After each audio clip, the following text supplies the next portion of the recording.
something major is happening right under our noses. Banks just borrowed $17 billion in emergency funding from the Federal Reserve. And I'm not talking about routine discount window operations or scheduled liquidity management. This is emergency borrowing that signals acute distress. The timing is anything but coincidental. This borrowing is happening as massive silver short positions, held by these same institutions, face forced liquidation. Let me be direct with you. When major financial institutions need emergency central bank intervention at the exact moment their commodity short positions are unraveling, you're not just watching normal market volatility. You're watching the final stage of a decades-long price suppression scheme reverse into a serious crisis for the banks involved. Here's what should concern you. These banks hold your savings deposits, pay you almost zero interest, and sell themselves as prudent risk managers. Meanwhile, they've been using the fractional reserve system to create paper silver claims at ratios exceeding 250 to 1 against physical metal, all while betting that prices would stay suppressed forever. They've been shorting the very asset that historically protects people from currency debasement. And now, that bet has gone terribly wrong.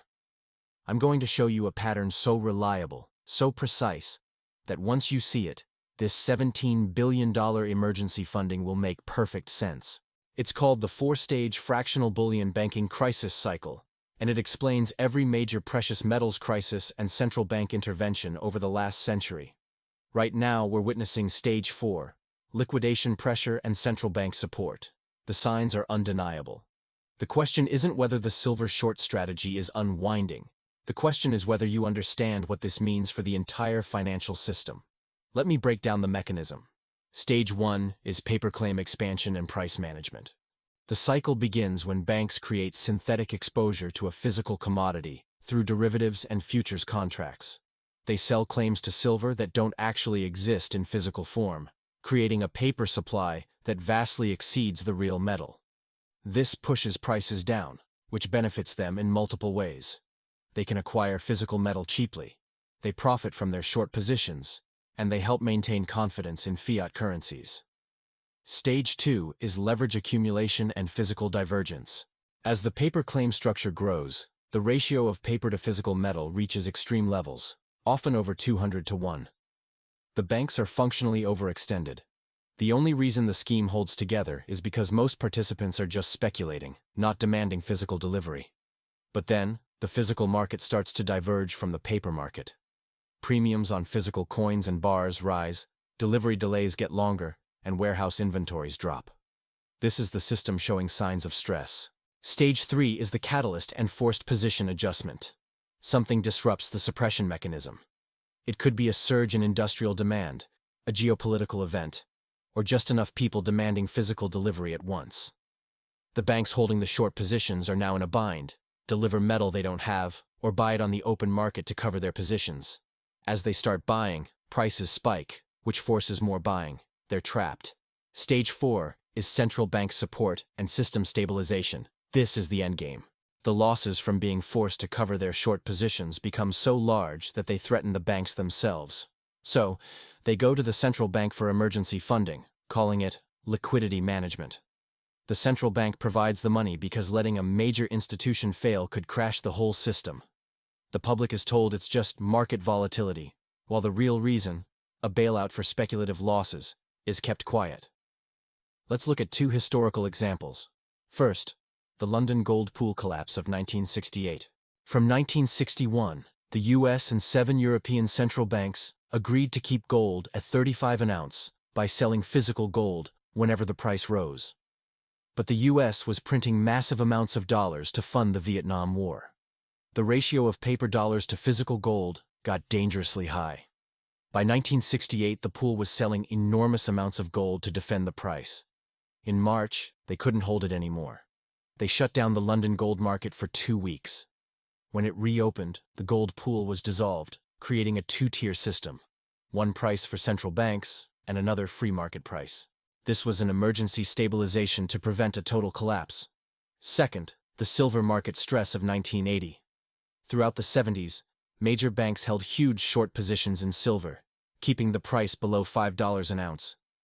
But the Hunt brothers started buying massive amounts of physical silver and futures contracts, demanding delivery. This exposed the paper market's weakness. From late 1979 to January 1980, the price of silver shot up from $6 to $50 an ounce. Banks with short positions faced catastrophic losses. The exchanges had to change the rules to force liquidation and stop the squeeze. But the damage was done. The Federal Reserve, under Paul Volcker, had to step in with emergency lending to stabilize the banks that were hit the hardest, preventing a wider financial crisis. Both cases show the exact same pattern: excessive paper claims, extreme leverage, a catalyst forcing a price spike, and finally, a central bank intervention to save the system. Now, let's connect this to what's happening today. Stage 1 has been developing for 2 decades, and since the early 2000s, major banks have held massive short positions in silver through COMEX futures and other derivatives, keeping prices artificially low. The paper-to-physical ratio has reached an estimated 250 to 1. Stage 2 became visible after 2020. Physical silver demand surged for industrial use and investment, while COMEX registered inventories plummeted to dangerously low levels. Premiums on physical silver coins and bars exploded. The U.S. Mint couldn't even get enough silver to produce eagles. The divergence between the paper and physical markets became obvious. Stage 3 is unfolding right now. New Basel III banking regulations, shrinking warehouse inventories, and rising physical demand are all putting immense pressure on those short positions. We're seeing silver prices experience strong upward momentum, causing growing losses for the banks holding those shorts. And here it is, the key indicator. They're borrowing $17 billion in emergency funding from the Fed as this is all happening. Stage 4 is the support mechanism you are witnessing in real time.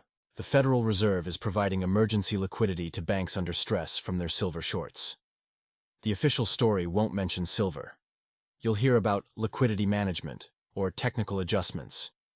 But the timing is too perfect to be a coincidence. Banks don't need $17 billion in emergency funding unless they are in serious trouble. And right now, that trouble is directly linked to their silver positions. Let's check the boxes. Have banks created excessive paper claims against physical silver? Yes.